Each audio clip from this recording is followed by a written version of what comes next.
Então, olá para todo mundo. Estamos começando agora mais um Pod Brabo, podcast de pessoas para pessoas. Hoje a gente tem um convidado especial nesse episódio nosso. É Pedro Gomes. Em breve eu vou apresentar um pouco mais sobre ele. Temos também o Elson Barbosa, que é o nosso autor do livro O Brabo.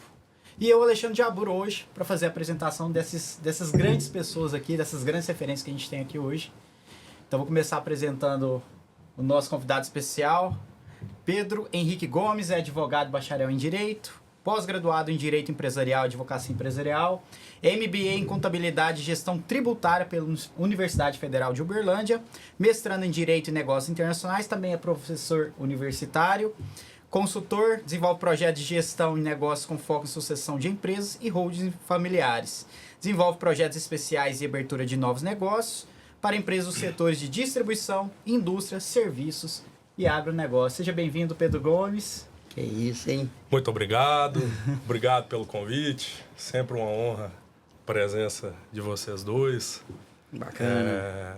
Fiquem à vontade para perguntarem o que quiser, porque comigo é assim, é preto no branco, curto, objetivo e transparente e sem limites, tá? Vamos hoje lá, a gente... O Jabur não tinha noção que o Pedro Gomes era esse cara, né, bicho? Que é isso, hein? O currículo do cara é invejável. O cara mexe com tudo, hein, Pedro? Eu digo, eu até costumo brincar que para você ser especialista, você tem que saber um pouco de tudo, né? Bacana. Hoje, até para você aprofundar em alguma coisa, você tem que navegar por outras.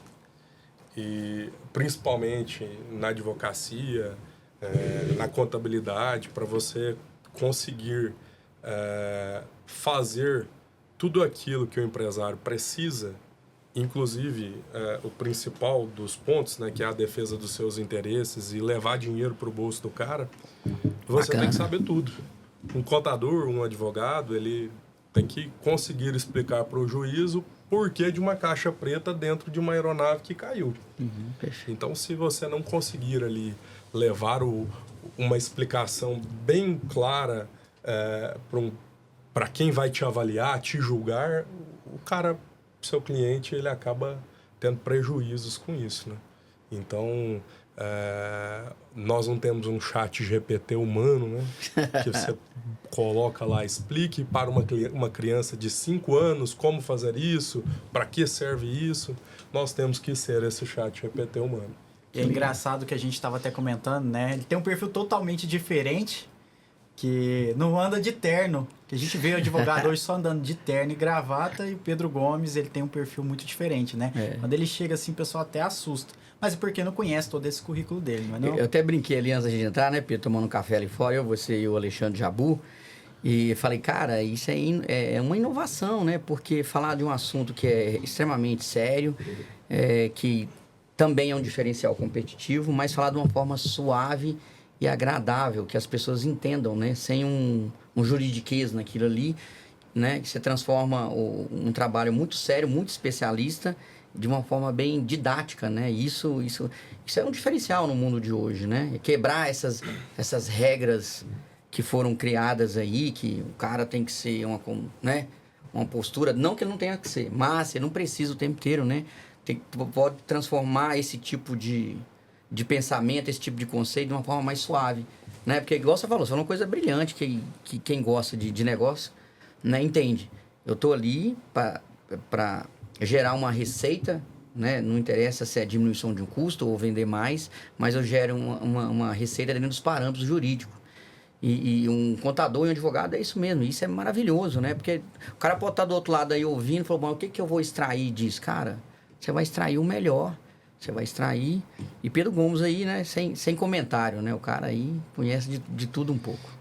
Desde a formação, né? A principal formação, que talvez seja a minha maior especialidade, esteja vinculada mais ao direito do que à contabilidade. Mas desde a minha formação eu tive esse perfil. Eu me recordo bastante. Assim que eu comecei a trabalhar em ambientes mais formais, meu pai me levou para comprar roupa. E ele brincava comigo, porque ele sempre trabalhou de roupa social e com as vestes sociais. E ele brincou comigo na ocasião, porque eu sempre falei, não, eu não quero trabalhar assim, não.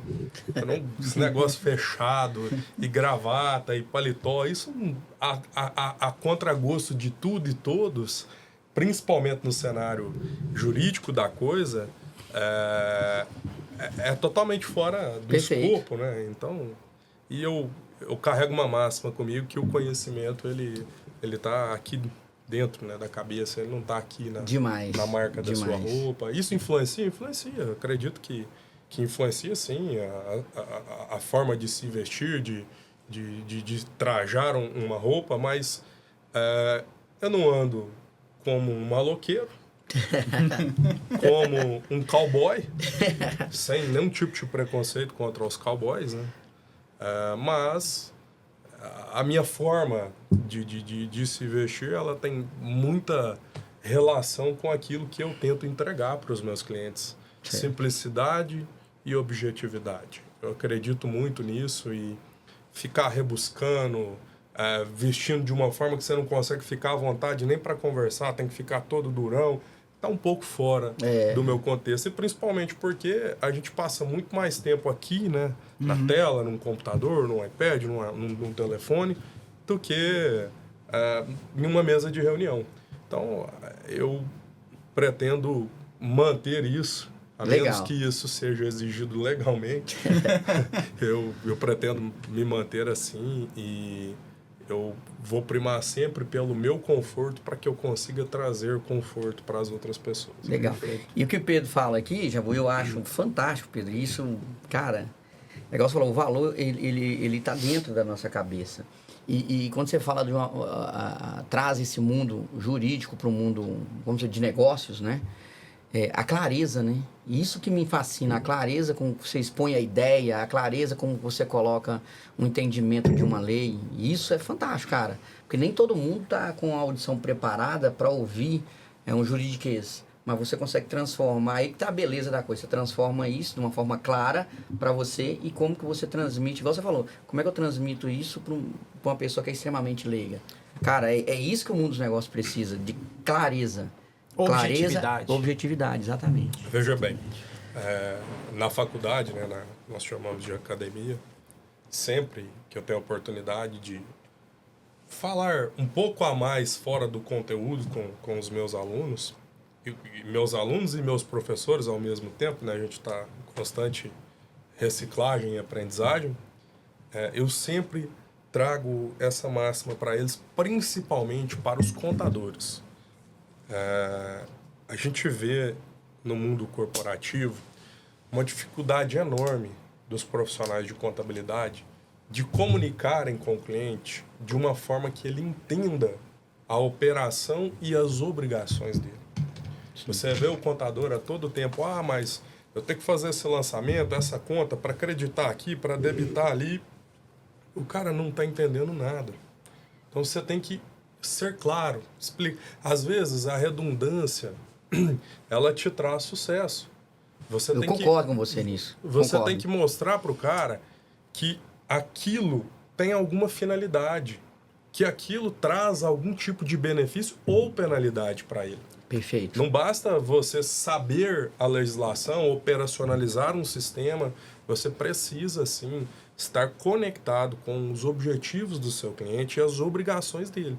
E você tá ali no meio para fazer essa ponte. Falar, vem cá, eu vou te levar da onde você está para onde você quer chegar. E faz essa ligação. E isso, os profissionais, os especialistas, eles precisam ser o pedágio desse caminho para levar, para direcionar os empreendedores, os empresários ao sucesso. Excelente análise. Bacana demais. Pedro, você já até começou a contar um pouco do início da sua história, quando você foi comprar suas primeiras roupas como profissional. Mas me conta um pouco mais dessa história, o que te fez chegar hoje, assim, uma das referências aqui na região, em relação ao tema que a gente vai tratar aqui hoje. Como que você construiu essa sua carreira hoje, jovem, né? 35 anos. Um garoto. Um garoto ainda. Com a licença da permissão, um garoto de Ipanema. Mas que hoje já é uma das principais referências aqui sobre o tema, professor também. E tá sempre, eu conheço pessoalmente, tá sempre em constante atualização, tá sempre estudando. Então me conta um pouco mais dessa história sua para chegar onde você chegou aqui hoje. Fazendo até um incremento aí a brincadeira do Elson. Um garoto que quer chegar a Ipanema. Um garoto do subúrbio, né? Por mais clichê que pareça, normalmente todos os profissionais que se desenvolvem de alguma forma, que conseguem se especializar de alguma forma, sempre tem uma história que começa triste, né? Começa triste. O Elson, acompanhei aqui no livro dele, começou lá no campo, teve que abandonar... 12 anos de idade. Teve que se privar de muitas fases da vida, Sim. de muitas gerações, de muitas eras, né? Para se desenvolver. Comigo não foi diferente. Meus pais sempre foram trabalhadores. Eu brinco bastante, a nossa herança é negativa, em casa não tem herança. nem veio para os meus pais e nem virá para mim, a menos que meu pai acerte uma Mega Sena ou alguma coisa do gênero. Legal, isso aí. Mas a gente começou lá, né? Você não é old money, não, né? Não. A gente começou ali no bairro, a gente até brinca assim, meus amigos e eu, que somos contemporâneos da mesma geração no bairro da Vila. Nós viemos da Vila, né? Legal. E eu sempre fui muito dedicado aos estudos. Sempre gostei da turma do fundão, interagia bem com a turma do fundão. Apaixonado por zoeira. Amo, perco amigo, mas não perco a piada. Mas sempre nos bastidores ali tinha um esforço. Certo. Enquanto eu não me privei da minha infância, nem da minha adolescência, de sair, brincar, jogar bola na rua. Tem diversos pontos no corpo de chutar asfalto, de bater a cabeça em algum lugar. Fui uma criança muito ativa, usufrui muito bem dessas fases da vida, mas quando eu fui atingindo ali aos 14 anos aproximadamente, eu já comecei a sentir de produzir o meu dinheiro. É isso aí. Eu nunca gostei de dependência e nem de comodidade. Então, o meu foco sempre foi eu conseguir alguma coisa, não eu ganhar alguma coisa. Perfeito. Então, com 14 anos, mais ou menos, eu já comecei a trabalhar, fazer um estágio, um menor aprendiz. Quando eu tinha 15 para 16, eu já comecei a trabalhar um pouco mais formalmente. Eu trabalhei no CDL, era operador do SPC. Hoje não tem mais isso, né? O pessoal ligava para consultar se eles vendiam no crediário, o cartão de crédito era pouco utilizado. Então o cara ia vender no crediário ou através de um cheque, ele ligava no número lá, o cara se associava à CDL. Fazer análise. Fazia análise de crédito do cara e era eu que estava ali do outro lado. Você não falava nome, meu código era 9, SPC código 9, boa noite no telemarketing. E com uma voz aveludada dessa, hein? A voz de radialista, né? Então eu Legal. comecei assim e me identifiquei muito com o livro do Elcio, porque logo no começo, o começo acadêmico dele, ele coincide muito com o meu. Olha. Você estudou a filosofia dos 7 hábitos das pessoas altamente eficazes. Exato. Foi o primeiro workshop que eu participei lá no CDL. Olha, amigo. E eu me lembro que eu colocava isso no meu currículo vitae. E a minha primeira entrevista formal de emprego, que lá no CDL era um estágio vinculado ao colegial. Então eu cursava o colegial, eram só 4 horas por dia, mas eu estudava de manhã, fazia o colegial. No período da tarde, eu fazia curso de Excel e técnico em contabilidade. E no período da noite, das 17 às 21, eu trabalhava no CDL. Olha. E eu lembro de colocar no meu currículo que eu tinha feito o curso. E na minha primeira entrevista de emprego, o cara folheou meu currículo ali, deu uma olhada. A primeira coisa que ele me perguntou: o que você compreendeu dos 7 hábitos das pessoas altamente eficazes? Bicho, olha. Cara, e tinha assim uns 4 meses que eu tinha feito, porque foi muito curto o meu estágio no CDL, acho que foi de 6 ou 8 meses, porque quando eu terminava uma etapa do colegial, eu já não podia mais estar vinculado. Entendi. Aquela época, a legislação permitia um estágio. E na hora que ele te pergunta isso, aí você... Aí eu falei, tô contratado. Tô contratado. Aquele cara te pergunta... E comecei a trabalhar para esse cara. No primeiro, ele me contratou para ser recepcionista. Com 2 dias eu fui promovido, com 1 semana de novo. Olha, incrível, cara, né? as histórias... eu me recordo, cara, assim... A minha história foi 3 meses, Pedro. 3 meses eu fui promovido. Com 2 dias eu fui. Fui em 3 sabe meses, por que eu fui promovido? Eu tava na recepção e eu me lembro muito bem que o ponto ficava lá próximo, e os funcionários eram britânicos. Eles chegavam 5 minutos antes do horário, esperavam ali criteriosamente o horário, batiam um ponto, 10 minutos antes do horário de almoço eles estavam lá, e na hora de terminar o almoço estavam. O horário era até às 17h48. 17h40 fazia uma fila na recepção pra galera bater o ponto. E eu, cara, eu batia o ponto, porque tinha as instruções, você tinha que seguir a legislação, não podia gerar banco de horas. Isso. E eu me lembro que esse cara, que era o empresário, a recepção tinha um mezanino, assim, ele ficava em cima. E ele desceu um dia lá, era umas 6h30 da tarde, eu ainda tava lá. O cara me deu um esporro. Falou, bicho, o que você tá fazendo aqui? Tem que ir embora, tem que descansar. Eu falei, não, porque tinha umas coisas aqui pra colocar, mas você bateu o seu ponto? Eu falei, não, eu já bati o ponto 17h48, eu não quero receber não, eu quero deixar... Olha. Aí, isso foi no primeiro dia. No segundo dia, ele pediu pra um cara lá, que trabalhava no arquivo, pra trocar uma lâmpada na porta da entrada do escritório, e o cara falou, não, eu sou arquivista, eu não troco lâmpada não. E aí esse cara saiu, tal. Acabou o expediente, eu peguei uma escada, fui lá, peguei a lâmpada, troquei. O cara tava indo embora junto comigo, falou, mas essa lâmpada, quem trocou? Não, fui eu, tá? Eu falei, amanhã cedo nós precisamos conversar. Eu falei, o cara vai me demitir, né? Vai falar que eu infringi as normas de trabalho, as normas de segurança, subi numa escada, e aí o cara me promoveu. Isso já aí, no segundo dia... Aí ele me sim. colocou para uma equipe lá eu participava de um faturamento da empresa, gerava boleto, conciliação bancária. E aí, com mais uma semana, ele me promoveu de novo. Atitude, né? Depois disso, eu já fui para... Eu queria sempre... Eu tive, por muito tempo, variações de profissões. Eu gostava muito da parte de administração de empresas, mas eu achava aquilo um pouco batido. Hoje eu já tenho essa sensação, não desvalorizando a profissão de forma alguma, mas eu acho que a minha concepção é que a administração de empresas deveria ser não um curso superior, mas deveria ser uma disciplina que você aprende ao longo da vida. Sim. Se não for possível no ensino fundamental e no ensino médio incluir essa disciplina, ao meu ver, ela tinha que ser uma grade obrigatória na graduação de qualquer curso, e não Concordo com ser você. um curso específico. Assim como algumas matérias do direito também, eu tenho essa concepção. Então, eu sempre gostei muito dessa parte de administração, já era técnico contábil à época, e queria fazer agronomia. Agronomia. Cara, eu tinha alguns amigos, assim, que os primos eram agrônomos, achavam legal demais, o cara ia pra fazenda, plantava, colhia, aí eu já começava a fazer conta, falava, cara, uma semente dessa aqui, sei lá, o cara paga 10 centavos, no final vende uma abóbora de R$5, poxa, isso aqui é fantástico.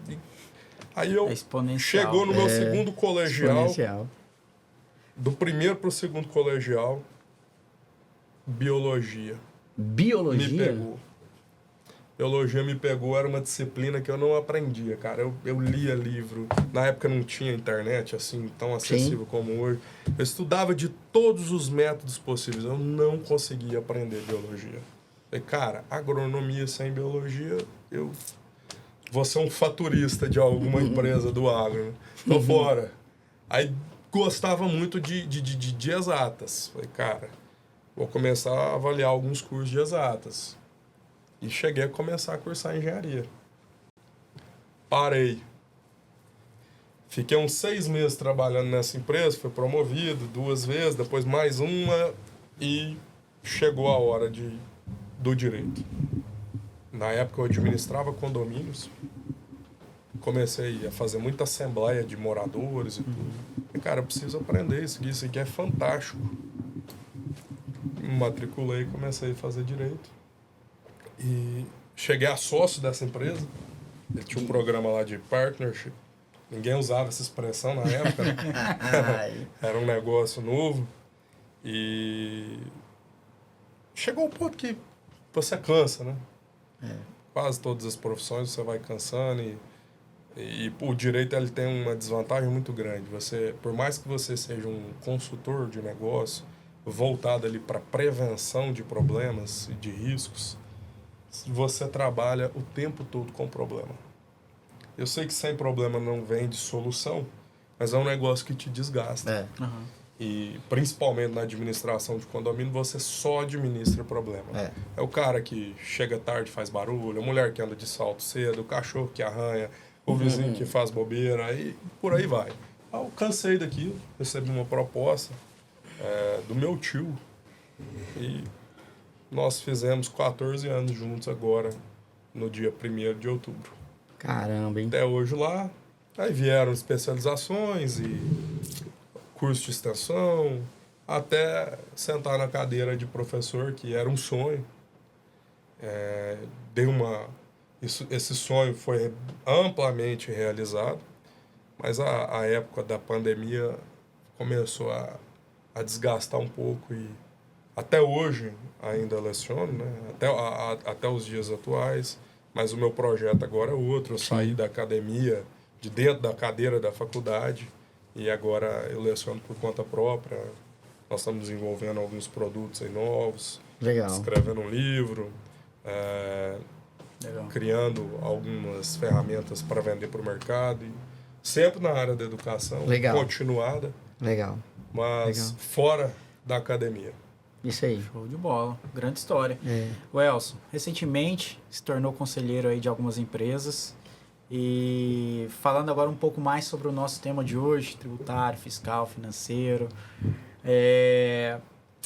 Dentro da sua rotina, dentro dessas empresas, quais foram as principais dificuldades que você percebeu que as empresas enfrentam em termos de liderança, tomada de decisão, principalmente nesse cenário tributário, fiscal, financeiro? É bom ouvir o Pedro Gomes, que essas histórias, nós temos aí uma geração de diferença, né? Pedro Gomes é um garoto, eu já sou um cara que já está na meia-idade, né? E o Pedro Gomes fala uma coisa que eu também fui da academia e depois a gente percebe que a gente pode contribuir mais fora da academia. E já vou falando, eu me considero um consultor empresarial, né? Minha formação principal não era administração, era pedagogia, né, Pedro? Depois eu vi que um pedagogo ganhava muito pouco, eu falei, 6 meses eu mudei. A administração foi mais ou menos uma coisa que surgiu na minha vida e eu corri atrás disso, né? Porque eu queria também sentar na cadeira no próximo degrau da escada, né? E eu, como consultor empresarial, eu entendi que as empresas, às vezes, às vezes não, grande maioria das vezes, o empresário ele é solitário. Porque às vezes está na cabeça dele e ele conversa talvez com a esposa dele, mas ele precisava tomar um café com alguém que possa clarear a ideia. E geralmente esse empresário está certo na ideia, só que ele tem muita dúvida do que fazer. E obviamente que eu voltei para a academia de novo, fui fazer um curso fora do país para ser conselheiro, que tem um artigo, né? A gente tem uma lei, né? Tem um conselheiro administrativo, que é o que assina, e tem um conselheiro consultivo, que é onde eu pretendo estar, no cara consultivo. Não que eu estou falando, o administrativo, não, o administrativo ele é mais, como se diz, eu vou ter que largar a minha parte literária, a minha parte de consultoria para dedicar mais ali. E tem uma lei, né, que a gente sabe que tem de conselheiro, e essa, basicamente, no ano e meio que eu fiquei fazendo essa pós-graduação aí, a gente entende que você debruça sobre a lei, né, para a gente poder entender qual é o papel de um conselheiro mesmo dentro de um negócio. Porque do consultor, eu entendo qual é o papel do consultor, da clareza, igual o Pedro Gomes falou muito bem, que é extraordinário, é isso mesmo. Se a gente não é um consultor capaz da clareza, né? E o conselheiro é aquele cara ali que tem uma agenda, tem uma agenda trimestral com aquela empresa de responsabilidade, de agregar valor àquela empresa. Então, eu decidi, né, quando eu me aposentei do sistema de ensino de ensino tradicional, me aposentei do sistema corporativo, né, que eu fiquei durante 25 anos, eu falei, cara, agora eu vou focar nos pequenos e médios, que aí tá a alegria do negócio. Mas por que pequenos e médios? Toda grande empresa, um dia foi o quê, Pedro Gomes? Pequena e média. Exato, ela precisa de ajuda, porque, voltando de novo, sendo redundante, o empresário, a vida dele é solitária na tomada de decisão. No conjunto da operação tem um monte de gente ajudando ele, mas aonde que ele quer levar o negócio dele? Se eu for conversar com esse cara pode ser meu concorrente, né? Então, Você não consegue. Se eu for com esse aqui, esse cara não é. Então, capacitar, eu falo para mim mesmo, capacitar a minha mente para ouvir e poder dar o conselho que você, não que eu vou tomar essa decisão para você, mas que você consiga decidir, eu vou por aqui, eu vou por aqui. Né? E baseado em quê? Eu tenho que, como conselheiro, dar esses dados. Então, o papel do conselheiro é crucial na tomada de decisão do empresário. Já o consultor eu falo que o consultor é levantar, né, todas as variáveis do seu negócio, colocar na mesa e discutir. E, obviamente, que é uma coisa que está no meu livro, né, que eu falo muito. Não adianta eu te dar a melhor consultoria, um pacote fechado. Eu quero executar com você. Eu falo isso todo momento. Eu preciso executar com você. Talvez a necessidade minha. Porque eu sei que no dia a dia o cara acaba não executando. Então, ele coloca um dinheiro na consultoria e não executa. Então, eu sou o cara. Eu faço a consultoria, eu quero executar. Porque se eu executar com ele, cara, nós vamos chegar a algum ponto. Se eu não executar, você não vai chegar a ponto nenhum. Então, eu levo muito a consultoria para essa parte, né? De você levantar o que precisa ser levantado, traçar um plano e depois executar. Mas você está falando que a consultoria ou o aconselhamento começa ali, ó. Qual que é a estratégia que você tem? Qual que é o plano estratégico? E qual que é a sua execução? Eu fiz até uma menção aqui, eu gravei no seu livro, marquei a página, que me marcou bastante essa expressão. E eu acredito que vá muito de encontro com isso. Intenção mais execução igual a sucesso. Eu gostei bastante desse ponto. Vai 100%, resume em 3 palavras isso que você tá nos trazendo. Até falando fora, né, Pedro? A gente conversando lá, a gente falando sobre, cara, intenção. Todo mundo, né, Jabu? O mundo tem uma tá intenção. cheio de boas intenções. Bom, o cara tem intenção pra caramba, mas e execução? Não, vou ver. Não, vou olhar. Cara, se você não tiver a capacidade, né, que alguns chamam de acabativa, você não chega a lugar nenhum. Só fica na intenção. Começa, né, Jabu? Tô começando agora. Começando, por exemplo, você falou uma coisa, eu tô começando na área literária. Pô, você tá começando. Então, eu deduzo que vai ter um meio e vai ter um fim. E vai ser trabalhoso. Por quê? Porque é um novo, né, é uma nova versão que você está criando e precisa dedicar. Mas escrever um livro é fácil. Pedro, é fácil. Agora eu quero ver, né, Jabu, quando o Jabu falou, né, no manuscrito ficou melhor que o livro, mas que ele leu também, o que acontece? Você escreveu, você revisou, que é uma parte dolorosa do negócio, você precisa revisar, e depois você tem um mercado. Né? Qual que é o mercado? Quanto tempo eu vou ter que dedicar da minha vida para que a informação que estava na minha cabeça veio para um papel e chegue naquele cara lá do Amazonas, chegue naquele cara lá do Acre. O que a gente está fazendo aqui, né, Pedro, é uma forma do cara entender mais ou menos para onde ele está precisando de uma ajuda, ele ouve as suas recomendações que você está falando, já deu clareza na mente do cara. Agora ele quer aprofundar mais. Talvez ele vai procurar o Pedro. Não, eu preciso do Pedro, fez um podcast com o Alexandre Jabu, com o Elson, e eu preciso da ajuda dele, porque eu tenho como é que se diz? Eu tenho um problema específico nisso. Olha o cara, olha aonde que a literatura, com a sua voz, usando mecanismo, né, de expansão de comunicação, chega, é capaz. Que coisa que eu nunca imaginava. Eu até brinco com o Jabu, eu vendo também e-books digitais. Cara, eu vendo, a cada 10 e-books que eu vendo, 9 é de língua estrangeira. Eu nunca parei para refletir sobre isso. Hoje eu reflito.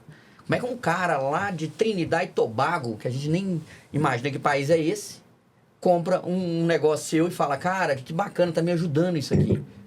Né? Porque esse é o papel, não é? Talvez, você vai ganhar dinheiro com isso. Não vai. Você vai chegar onde que você talvez não conseguiria chegar fisicamente, você vai chegar de outra forma e vai ajudar aquele cara lá. E se ele quiser entender e crescer, um dia vai lembrar, igual você falou, 7 hábitos das pessoas altamente eficazes. Eu fiz com um cara que escreveu, ele estava vivo, depois ele morreu. Covey. Stephen Covey. E, cara, esse cara mudou a minha forma de ver o mundo. E mudou mesmo, porque, né, quem entende disso sabe, cara, verdade, por que eu vivo nessa vida? Eu tenho que refletir mais sobre minhas ações. É um pouco filosófico? Mas tem tudo a ver com o negócio. Bom, pessoal, em nome da equipe do Brabo, a gente gostaria de te presentear Aí, esse brinde. Tem que pôr. Também é um brabo É. como o Não, dono. só a história dele contar aí que ele trabalhou e foi promovido em 2 dias já é um brabo, né? O cara que... Tem que pôr o boné, né? Se não precisa não, quando for pescar... Se pôr, não fica brabo, né? Isso aí, quando você for Jogar pescar, tênis. cara, jogar tênis, javali. Então, esse é um boné que eu brinco, que é um modelo americano, né? Os caras que é igual eu, cabeçudo, tem que usar um boné meio cabeçudo. Então, o cara tava pescando esse dia, falou, eu tô pescando assim, é um bravo, né? Eu tô caçando um javali. Então, põe o boné do bravo aí, que você vai pôr medo, terror nesse javali aí. O javali já cai antes do tiro. Pedrão, cenário atual com tanta mudança aí no sistema fiscal, qual que é o maior desafio hoje para os empresários no que diz respeito à conformidade tributária? O que você vê hoje que é o maior desafio dos empresários? Bom, você já começou a pergunta com a palavra-chave: mudança. Mudança, ela traz desconforto, insegurança, incômodo, dificuldade. Então, eu acredito que assim, o negócio está todinho baseado em mudança. Adaptação, nós vamos trazer aqui agora, a reforma tributária foi aprovada, ela entra em vigor no ano de 2026, mas ela tem uma transição que, em regra, são 10 anos. Então, você pega todo o cenário atual Sim. e durante 10 anos, dos próximos 10 anos, nós vamos ter que trabalhar fazendo uma escala, porque nem todas as obrigações serão extintas, tá? Principalmente aí agora para a área contábil, né? Então, você tem alguns tributos que estão sendo extintos e substituídos, é o caso do PIS, da COFINS, do ISS, do ICMS, e estão virando CBS, o IBS, que é o Imposto sobre Bens e Serviços, o IVA, que é o Imposto sobre Valor Agregado. Então, nós vamos trazer uma mudança no sentido de que a intenção é facilitar, Simplificar. tá? Simplificar o processo. A intenção que você falou. A intenção. Só que no meio disso tudo também tem uma parte de investimento. Tá? Então, se você mudar sem investimento, provavelmente você vai ter algum tipo de problema mais sério. O que seriam esses investimentos? Seriam para as empresas ou para o próprio governo? Para as empresas. O governo, por si só, é autossustentável nesse aspecto, né? Porque são os empresários que enchem os cofres públicos e os empresários, os contribuintes de forma geral. E nós temos aqui um cenário que aquele empresário, aquele contador, aquele advogado que não fizer investimento em tecnologia, que não fizer investimento em assessorias especializadas, não trazer para dentro do negócio dele um cara que manja de direito tributário, de contabilidade tributária, de societário, de planejamento financeiro, esse cara, ele provavelmente vai atravessar um obstáculo maior do que aquele que contratar. Então, são assim, eu acho que os maiores impactos começam pela mudança, que já é um cenário de desconforto, e essa variação, né, de legislação, ela provavelmente ela vai trazer uma dificuldade grande para os empresários e uma possível variação tributária também.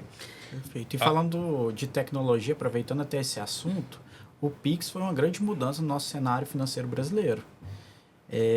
Como que você enxerga o impacto de outras tecnologias também em relação ao governo, essa parte de fiscalização tributária e controle financeiro das empresas? Como que você vê essa mudança? Então, essa mudança ela começou, não foi com o Pix. A Receita Federal do Brasil, né, a União, ela detém hoje, se não for um dos mais, ela está entre talvez os 5 melhores sistemas de controle de receitas fazendárias do mundo. O Brasil tem um controle muito grande. As pessoas sempre me perguntam, por que eu nunca caí? Por que é que o fulano faz isso e aquilo? Ainda não caiu, talvez até por sorte, tá? Porque a informação a Receita já tem. Perfeito. Hoje nós temos o COAF, nós temos a e-financeira, que é uma obrigação que entrou em vigor dia 1º de dezembro de 2016. E lá atrás, agora ela está sofrendo mudanças, mas lá atrás a Receita Federal ela exigiu das instituições financeiras que toda movimentação em conta bancária de pessoa física igual ou superior a R$2.000 e em pessoa jurídica igual ou superior a R$6.000, elas fossem informadas no mês subsequente para a Receita Federal.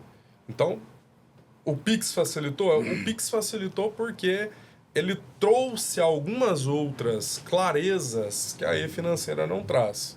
Então, você vai fazer um Pix, ele é 100% lastreável.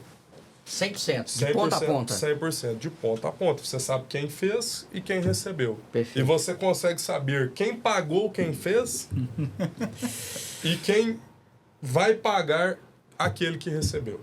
Então, ele é 100% lastreável. Diferente de um depósito bancário. Você vai lá, faz um depósito na boca do caixa de R$2.000 ou no caixa eletrônico. A Receita sabe que houve a movimentação? Sabe, mas ela não consegue cruzar a informação se o cara tinha o dinheiro debaixo do colchão, dentro de um cofre, se ele fez um mútuo para alguém e alguém foi lá e depositou na conta dele, se é uma doação que está abaixo do limite da incidência de tributos. Então, a gente já tinha esse controle no Brasil, mas o Pix ele é mais um avanço da tecnologia em prol aí de um compliance fiscal, em prol de um controle mais eficaz e talvez também de transformação de culturas, né? Sim. O brasileiro é especialista no jeitinho e o jeitinho está cada vez mais limitado. A menos que os gênios brasileiros aí comecem a criar novos jeitinhos, agora vai ter que ser jeitão, as coisas estão cada vez mais lastreáveis. Perfeito. E Jabu, só aproveitando o ensejo, Pedro falou dessa... É uma mini reforma tributária, ou podemos chamar de reforma? Não é uma grande reforma. É uma grande reforma. Aí tem, igual você falou alguns pontos que pode beneficiar o empresário, mas na sua opinião, mais beneficia ou realmente o governo fica com um pedaço dele, do bolo lá no final do mês? Olha, Welson, essa é uma pergunta ainda um pouco obscura. Sim. Eu digo obscura porque, embora já tenha sido promulgado a lei que vai implementar a reforma tributária, a própria lei trouxe a necessidade de regulamentação da matéria por meio de uma lei complementar. E já existem projetos sendo discutidos no nosso legislativo, mas ainda não há essa complementação. Sim. Estimam-se cargas tributárias, estimam-se algumas não incidências de tributos, estimam-se alguns benefícios, por exemplo, para a cesta básica. Nós vamos ter uma cesta básica desonerada de tributo, o que estimam-se, tá? Para você ter uma ideia, nós temos ali alguns cenários que são, se eu não me engano, 4 faixas de tributação. O primeiro, que a tributação vai ser no teto. Perfeito. E alguns especialistas estimam-se que isso vai começar em 27,5%, que é o nosso teto do imposto de renda da pessoa física hoje. Quanto? Vai variar. Inclusive, tem alguns critérios de variação que o governo, abater algumas metas em 5 anos, tem que fazer uma alteração para redução dessa alíquota. Então, é tudo ainda estimativa, tá? Mas estima-se que vai ter, então, essa alíquota teto, vai ter, alguns produtos serão desonerados e a alíquota vai ser 70% do teto, outros 40% do teto, como, por exemplo, medicamentos. Sim. E outros de alíquota zero, como os itens básicos da cesta básica e alguns remédios para doenças graves. Então, é uma pergunta ainda difícil de se responder. Sim. Mas eu acredito que, uma vez implementada toda a mudança e com um norte de planejamento bem feito, no mínimo equivaler ao cenário atual. A maioria dos especialistas estima que vai haver um aumento de desembolso por parte do empresário. Até mesmo porque existem diversas outras discussões, tributação de lucros, e por aí vai. Tá. O Elson, e dentro do que ele mesmo falou em relação às lideranças das empresas, né, de fazer um planejamento tributário, como que você vê o papel hoje dessas lideranças empresariais para garantir que as empresas estejam cada vez mais preparadas para todas essas transformações que estão chegando? É interessante, né? O Pedro está aqui, eu acho que vou ser bem direto, né? E o Pedro já falou isso aqui agora, né? Há uns 15 minutos atrás, é que tem que ter especialista mesmo, não adianta. Não adianta o empresário tentar, igual o Pedro falou, dar o jeitão, o jeitinho. Não funciona desse jeito. Eu sou muito né, de pegar quem faz isso bem feito, colocar lá para fazer. Eu garanto que daí um tempo você vai entender que você vai ter uma vantagem nisso. Né? Então, eu acredito que o empresariado ele deve voltar sua mente para quem realmente, igual o Pedro falou, domina a lei, qual modelo de negócio que ele está, né? Que ele pode se... Né? Nem, a palavra não é beneficiar, mas que ele pode, né, ter um benefício mínimo por seguir as regras, né, Pedro? Não dá pra gente... Planejamento né? tributário, ele não é sinônimo de economia.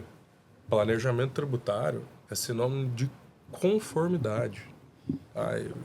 Isso mesmo. Ao meu ver, é uma palavra, é uma expressão muito utilizada no mercado, principalmente por consultores vendedores de serviços, né? Eles gostam, parece uma palavra, uma expressão bonita, né? Vendo planejamento tributário, mas muito além de economia, talvez o principal objetivo de um planejamento tributário seja a conformidade, é você Perfeito. trabalhar em compliance com as leis, é você desenvolver a sua atividade econômica com a sua finalidade lucrativa, mas sem lesar ninguém, principalmente os cofres públicos. É isso aí. Então, eu acredito muito nisso, tá? Essa é a minha expectativa. E é por isso que eu sento em diversas mesas de negociações para vender também trabalhos, e eu sempre falo para os clientes e para os prospectos clientes, eu prefiro te demonstrar aqui que nem sempre você vai ter benefício econômico e você não me contratar, do que eu te prometer um negócio que lá na frente você vai ver que não é bem assim. Perfeito. E aí eu vou ficar vermelho de vergonha. É isso que eu chamo, né? Já você sabe, eu chamo isso no livro também de congruência. Você Perfeito. é congruente com as suas ideias e com sua execução. Não é que você não tem um problema no futuro. Eu sou congruente. É o que eu estou te falando, é o que eu faço, é o que vai acontecer. Perfeito, isso mesmo. Bom, doutor, além de todas essas mudanças, né? Tecnologia com Pix, a reforma tributária, também existe uma crescente discussão sobre a tributação dos dividendos no Brasil. Boa pergunta, hein? Pensando nisso, primeiro sua visão. O que você acredita que vai acontecer em relação a essa discussão nos próximos anos? E qual que seria o impacto disso, tanto para você quanto para o Elson, aí que está dentro do mercado, para os negócios do país como um todo, né? Qual que é o impacto disso para a economia do Brasil? Bom, não é só uma perspectiva, já é algo um pouco mais concreto, né? Isso vem sendo amplamente discutido e é aquilo que eu disse, a lei está pronta, mas ainda há necessidade de complemento. E esperam que nesses complementos venham algo aí nesse sentido da tributação dos dividendos. E, ao meu ver, a tributação de dividendos, ela traz alguns pontos assim bastante críticos que precisam, os especialistas, né, precisam avaliar isso com muita cautela para não trazerem problemas para o país. Como, por exemplo, afastar a atratividade de investimentos. Perfeito. Então, um cara, Perfeito. um americano dono de um fast food, quer começar as suas operações no Brasil, isso já é algo que vai afastar a atratividade dele. Embora Perfeito. nos Estados Unidos os lucros são tributados, mas é outra cultura, é outro cenário, e outros países vão oferecer para ele a possibilidade dele não tributar os lucros. Então, eu acho que esse é um ponto assim, de bastante crítica, afastar a atratividade de investimentos. Outro ponto é a bitributação. Sim. Hoje você já tributa a renda na fonte. Quando você emite uma nota de prestação de serviço, já há tributação. Isso aí. E aí, quem está ali por trás dessa empresa, embora seja um negócio, tem um cara que é idealizador disso, que é chamado de empresário, empreendedor. E o cara, ele não abriu, não constituiu um negócio, não formalizou aquele negócio, pensando em só tributar. Então, nós temos uma bitributação aqui também muito iminente, porque o cara emite a nota para prestar o serviço ou para vender um produto, e lá no fim da cadeia, que ele quer pegar ali a diferença, o resultado do negócio, ainda vai sofrer outra tributação.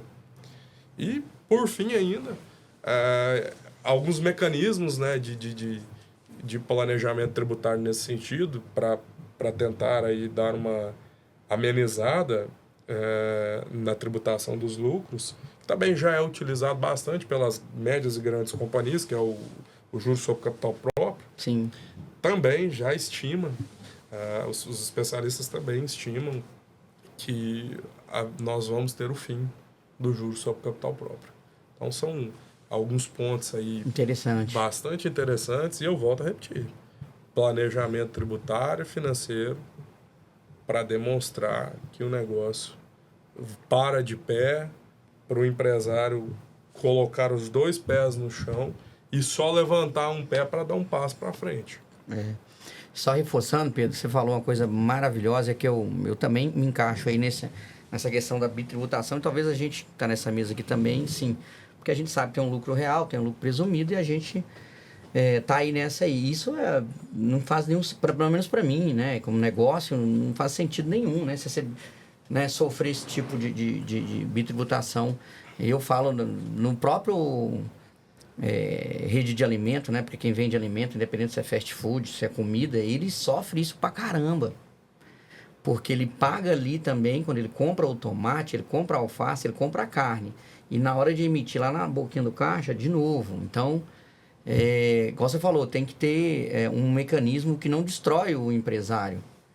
Né? Porque senão, até mesmo você fala assim, não vou montar nada não. Montar nada, para que vou montar? É muito importante essa sua consideração, porque também é um ponto da reforma tributária que é benéfico para o empresário. É o que nós chamamos de não cumulatividade do tributo. Então, a ideia também da reforma é a apropriação de crédito tributário. Isso é um ponto muito benéfico. Do próprio IVA, né? Então, você vai ter aí, eu paguei um tributo aqui para comprar o meu insumo. Sim. Quando eu vou entregar o produto acabado, eu também vou poder usar aqui desse crédito. Sim. A ideia é que sim. Mas para isso é tecnologia. O projeto é para que isso aconteça. Então, os RPs da vida e os softwares de gerenciamento, hoje nós já temos isso em pleno funcionamento, porque a maioria das empresas aí que tributam pelo lucro real, elas já estão num regime de não cumulatividade. Sim. Então, esse controle ele já é necessário. E a reforma tributária, me parece que também ela vem seguindo essa linha de raciocínio. Isso é fantástico. Você não pode pagar tributo sobre tributo, né? Eu acho que isso aí onera bastante a economia e prejudica bastante as classes sociais. Então, perfeito. Esse é um ponto importante. Perfeito. Então, nem tudo é só risco e problema também. Tem uma certa vantagem. A gente tem que sempre ver a luz no fim do túnel. Doutor, todo esse tema que a gente está comentando aqui agora parece ser um bicho de 7 cabeças, principalmente para quem está começando. O Elson trabalha muito bem com esse público que está começando, quem está querendo empreender. Mas você acredita que o empresário iniciante, como que ele se prepara, ouvindo tantas mudanças tributárias, ele deve estar com a cabeça muito louca. Como que ele pode se preparar para essas mudanças tributárias, mas sem perder o foco no negócio dele? Porque o cara que está começando, muitas vezes, ele é o cara que sabe fazer um determinado tipo de serviço ou tipo de produto, mas é um cara que está pouco preocupado com a regulamentação. Sim. É um cara que primeiro quer vender para depois organizar a casa, né?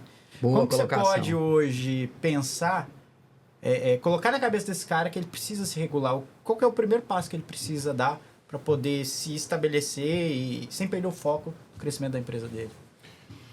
Olha, eu trabalho com 4 pilares para o empresário que está ingressando no empreendedorismo. O primeiro deles é educação contínua. É o cara, antes de se tornar um livro, antes de se tornar um empresário, ter acesso a um livro Brabo, a essência da liderança genuína. Os caras precisam. Olha o mexão aí, É um merchan gratuito. Aí, Pedro, Então, isso aí. assim, a educação contínua ela é a base de tudo, não só para o empreendedorismo, Perfeito. mas talvez o primeiro pilar esse Cara. é você ter um direcionamento técnico para você, eu tô aqui e eu quero chegar ali. Então, nós estamos num país que as mudanças são em tempo real. Perfeito. Então, se você não tiver uma atualização constante, esse é o primeiro pilar, você está fadado ao insucesso. O segundo ponto, o emprego de tecnologia.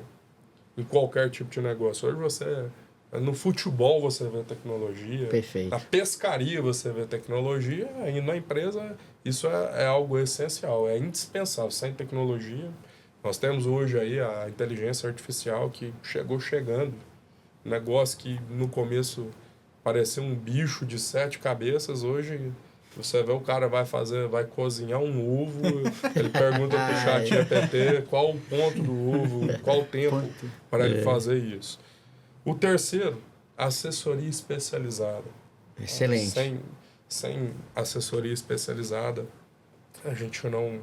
você não consegue, você precisa saber um pouco de cada coisa, mas você não consegue aprofundar naquilo que alguém está pronto para te atender. Perfeito. Até para você focar no seu negócio. Exato. Então, a economia, eu digo que a economia, para esse tipo de coisa, é a base da porcaria. Você tem que investir em especialistas. Perfeito. E, por fim, é o planejamento. Perfeito. Você tem que ter um plano do seu negócio, um planejamento financeiro para você dar o próximo passo, para você recuar em algumas ocasiões. Isso é necessário no mercado.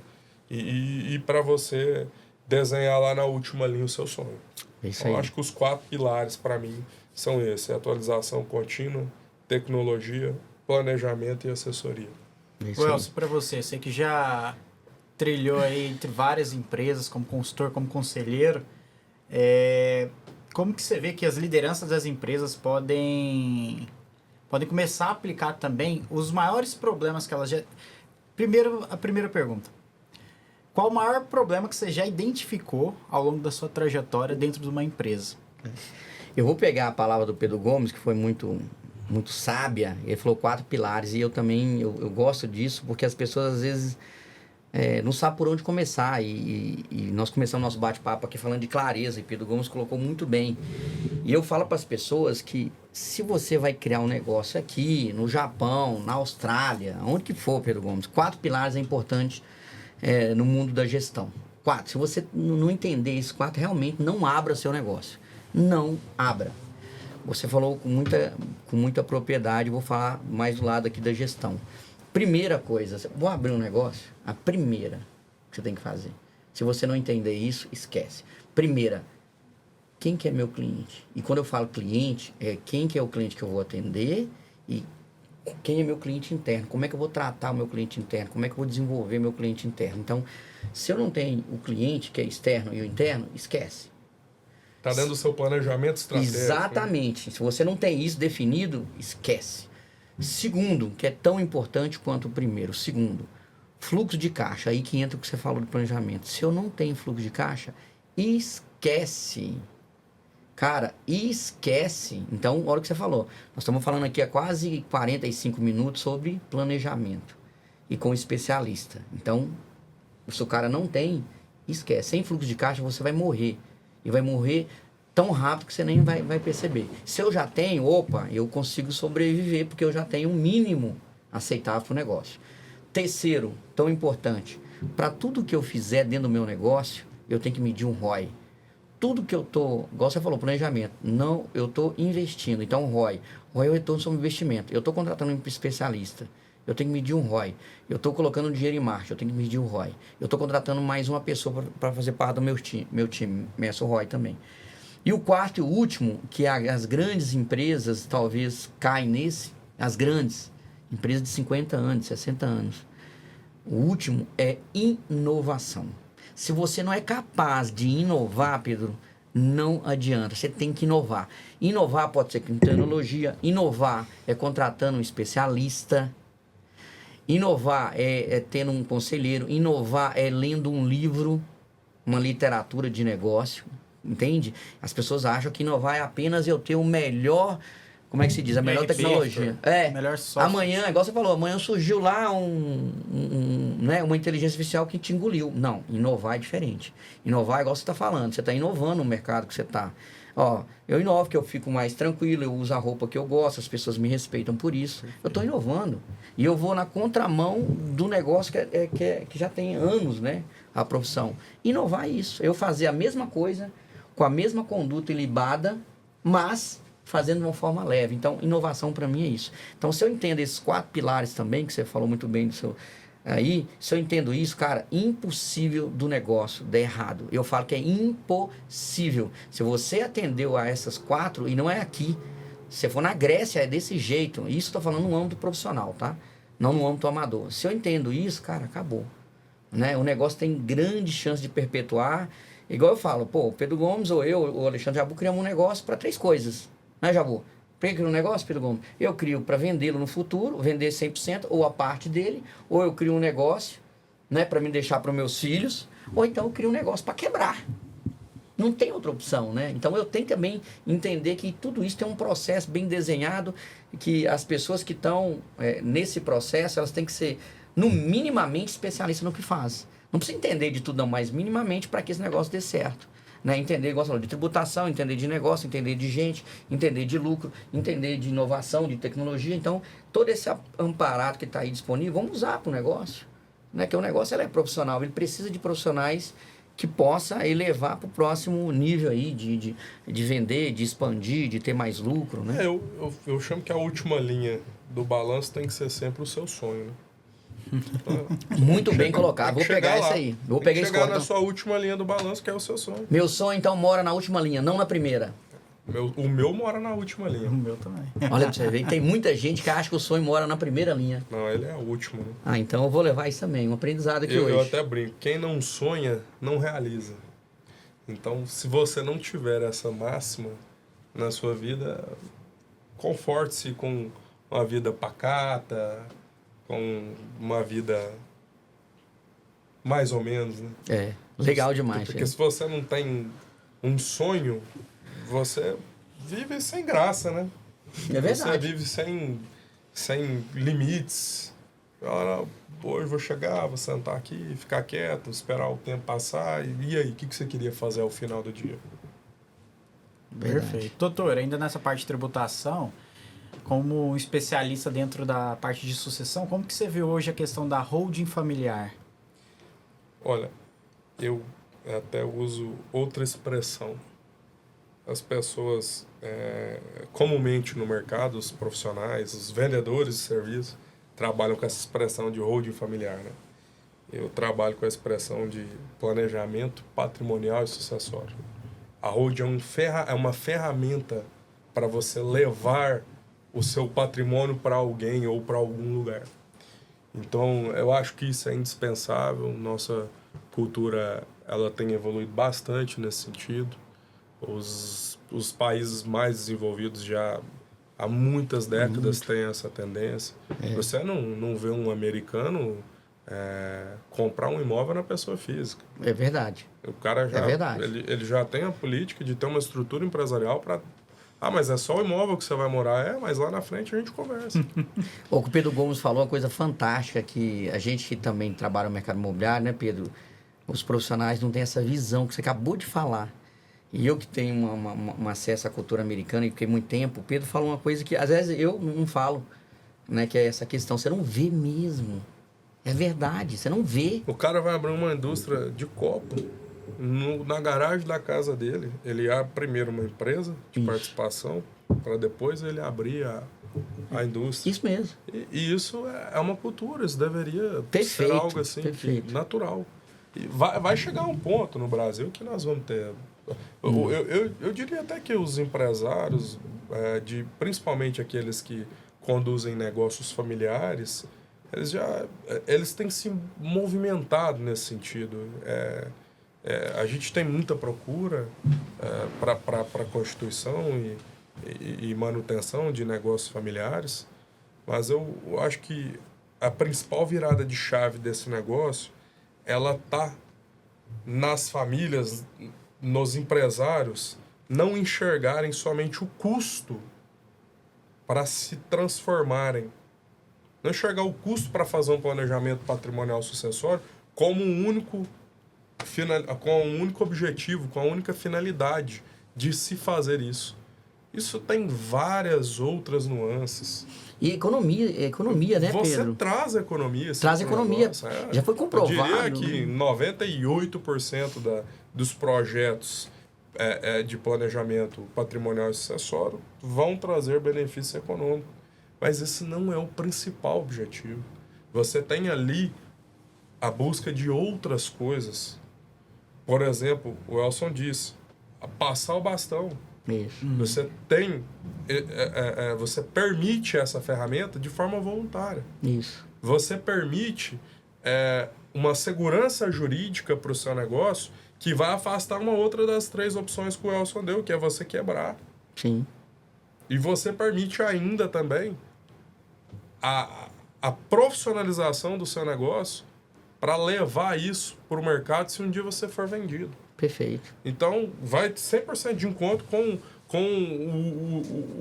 o after da empresa. Sim, perfeito. Então, no final, você ou vai vender, ou vai suceder, ou vai quebrar. Exatamente. E a holding, em todos esses cenários, ela vai te trazer benefício. Então, eu acredito bastante nisso. A tributação de doação no Brasil é altamente onerosa. Exatamente. E vai aumentar mais ainda com a reforma tributária. E as pessoas impactos da reforma tributária. Exato. E as pessoas têm que pensar mais uma vez. Planejamento patrimonial sucessório, ainda que por meio de holding familiar, o seu principal objetivo não é só a economia. É na hora da sucessão. É na hora da sucessão, é na hora da quebra, Isso é na aí. hora da venda. A profissionalização Exato. da pessoa, né? Exatamente. Exatamente. Perfeito. Pessoal, o bate-papo tá muito bom. A gente vai caminhando. Você queria comentar alguma coisa? Não, falando que esse assunto que o Pedro Gomes levantou, talvez a gente até faria um novo podcast que é interessantíssimo, porque as pessoas ainda vê como um monstro esse negócio sucessório, ainda mais o Pedro Gomes falando de uma forma mais, bem mais tranquila, bem mais clara. Sim. E as pessoas ainda têm eles acham que não. E Pedro Gomes, claro que não vai dar pra gente falar isso aqui hoje. E na hora de você fazer uma sucessão, sei lá, o principal ali, ele morre, por exemplo, né? Não vai dar pra gente falar isso aqui hoje, né, Pedro? Que é um assunto extenso. Qual é os benefícios disso pra família, pra quem tá ficando? Né? Benefício em questão de tributação mesmo, né, Pedro? Aquela velha máxima de pai rico, filho nobre, neto pobre, ela é mais ou menos assim, a síntese de quem não está... Isso. É a síntese de quem não está se preparando para uma sucessão. Perfeito, é isso mesmo. Ou para uma organização patrimonial. Excelente. Porque também tem gente que não tem sucessor. Mas isso não quer dizer que você não possa fazer uma estruturação de um planejamento patrimonial. Perfeito. Como eu estava comentando, a gente vai caminhando para o nosso final. Bate-papo de muita qualidade aqui. Acho que é um tema que é pouco falado. Sim. O Elson acertou muito quando trouxe esse tema para nós, né? Mas eu queria sempre, nesses minutos finais, uma última palavra de vocês. Então, Elson, que conselho você daria hoje para as pessoas que estão nos ouvindo, as lideranças, as pessoas que buscam aí uma consultoria, um conselheiro? O que você pode deixar para a gente como recado? Vou fazer um merchan aqui agora, né, Pedro? A gente que está no mercado, e a gente entende que estar no mercado é sofrer junto com as outras pessoas também. Porque você também tem hora que você é parte, tem hora que você é o outro lado. E as pessoas, às vezes, têm um mito, né, de que a gente, para construir algo, a gente precisa de muito dinheiro. Pedro Gomes aqui no início da conversa já falou, eu também falo isso. Não precisa de muito dinheiro. Basta que você comece da forma certa. E ao caminhar nessa jornada, que você também possa, usufruir de pessoas que sabem mais de um determinado assunto. Isso muda o jogo. Né? Querer fazer tudo sozinho é o melhor? Não é. No início eu posso até fazendo tudo sozinho. Tudo que a gente falou, eu posso fazer sozinho. Mas ao longo da caminhada eu posso... Para subir um degrau, você vai precisar de alguém. Então, a gente... o Jabu me perguntando, eu vou até usar uma uma frase polêmica do rock and roll, né, Jabu? E eu falo o seguinte: quem pensa por si só é livre. E ser livre é uma coisa muito séria. Pô, o que é muito sério? Porque quando às vezes você cria um caminho para você percorrer, e às vezes eu tenho liberdade de pensamento, e às vezes eu tenho liberdade de ação, e eu não consulto, como se diz, eu não consulto os universitários, né, Pedro? Eu acabo, às vezes, batendo a cara contra o muro. Eu falo isso quando eu cheguei em Belo Horizonte, na década de 90, eu era sozinho. Eu tinha R$500, estava mudando o RV, Unidade Real de Valor, para o real, com $1, aí ficou $1, R$1. E eu levei R$500 para Belo Horizonte. Eu tinha o melhor plano do mundo. Mas eu estava sozinho. Estava na selva de pedra com o melhor plano do mundo. Que eu falei, eu vou pagar 6 meses de aluguel, vou depositar outro dinheiro no banco, que vai me render um juro, que eu demorei 5 anos para juntar esse dinheiro. E, cara, depois de um ano eu não tinha um centavo mais. Não é que eu não gastei, porque o custo de vida era maior. E se eu tivesse consultado alguém, falar quanto é o custo de vida viver na capital... Então, necessariamente, a gente precisa de ajuda. O cara que vai criar um pequeno negócio, não interessa o tamanho, ele precisa de ajuda. E sempre você vai encontrar alguém que vai te ajudar, essa é a verdade. Né? Aqui, para mim, o Pod Bravo aqui com o Pedro Gomes é um aprendizado. E eu fico me segurando, falando, pô, o Pedro Gomes falando isso, eu concordo em algumas coisas em gênero, número e grau. Mas não vou ficar falando que eu sou contador de história, né, Pedro Gomes? Obrigado, Jabu, obrigado, Pedro. Né? Pedrão, agora com você, qual mensagem que você poderia deixar aí para quem está assistindo a gente? Até trazendo até uma expressão do Elson aí, a filosofia de interpretar os negócios que ele utiliza, eu vou em muita congruência com o que ele está dizendo. Perfeito. E, ao meu ver, o mar está sempre para peixe. Eu acho que tem oportunidade para todo mundo, tem mercado para tudo. Não Perfeito. Tem nada saturado para quem está interessado, para quem tem intenção, para quem tem execução e para quem não está para aventurar com risco. E risco que eu digo não é risco de negócio, dá certo ou não dá certo, não, porque não existe negócio sem risco. Sim, perfeito. É para quem não está disposto a fazer aquilo que manda o figurino. Perfeito. Seguir a legislação, ter sempre um especialista aliado, trabalhar com tecnologia, se atualizar constantemente. Então, eu acho que o meu recado ele é mais ou menos nesse sentido. Tenha um bom plano, tenham boas pessoas e coloque a mão na massa. Se você estiver disposto a empreender, o mar está sempre para peixe. Top. Perfeito. Então, para a gente poder concluir, então, pessoal, só para a gente relembrar, o livro Brabo, para você que ainda não adquiriu, o livro ainda está disponível no livrobrabo.com.br. Também temos disponíveis aí em breve esse episódio no YouTube, o Elson Barbosa Oficial, e também no Spotify. Então, agradeço a todo mundo que tem ouvido a gente e até a próxima.